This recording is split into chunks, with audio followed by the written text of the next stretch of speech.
আমাদের এই এলাকার আমি কেন বলছি, এই জায়গার মধ্যে আমি দেখতেছি যখন আজান চলে আপনারা বসে বসে বিভিন্ন কথাবার্তা বলেন, এগুলো আজানের কি হয়, বেহুরমতি হয়। আল্লাহ রাসূল বলেন যে আজানের জবাব দেওয়া হচ্ছে ওয়াজিব।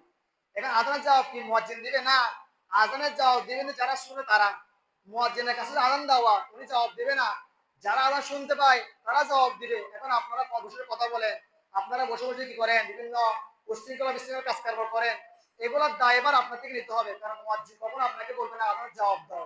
আল্লাহ রাসূল বলেছে মুয়াজ্জিন যখন আজান দেয়, কোনো ব্যক্তি যখন আজান দেওয়া হয়, তখন আমাদের উচিত আজানের কি করা, জবাব দেওয়া। জবাব কি হয় আমরা জানি, খুব আজানের জবাব দেওয়া, শুধু হাইয়া আলাস সালাহ হাইয়া আলাল ফালাহ বলা হয়, লা হাওলা ওয়ালা কুওয়াতা ইল্লা বিল্লাহ বলা।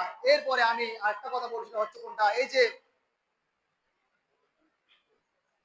আমরা এই একটু পরে খুতবা দেব, এটা তো বলে দিচ্ছি খুতবা দেব, এগুলো আমি দীর্ঘদিন এখানে থাকার পর দেখতেছি, আজকে বলতেছি। খুতবা দেওয়ার পর দেখা খুতবা যখন চলে, খুতবা শোনাটা ওয়াজিব। আমরা বলি যে নামাজ কয় রাকাত, 2 রাকাত।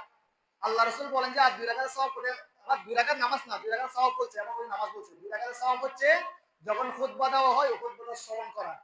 সুবহানাল্লাহ। তখন এখন খুতবা করতেছেন হুজুরে, আপনি এখানে কথা বলতেছেন, আপনি এখানে এদিকে তাকাচ্ছেন ওদিকে তাকাচ্ছেন, এগুলো কখনো নামাজের হক হতে পারে না। আপনাকে খেয়াল করতে হবে খুতবা শোনাটা ওয়াজিব। ওয়াজিব মানে অবশ্যই করতেই হবে, আপনি এটা বাদ দেওয়ার সুযোগ নাই।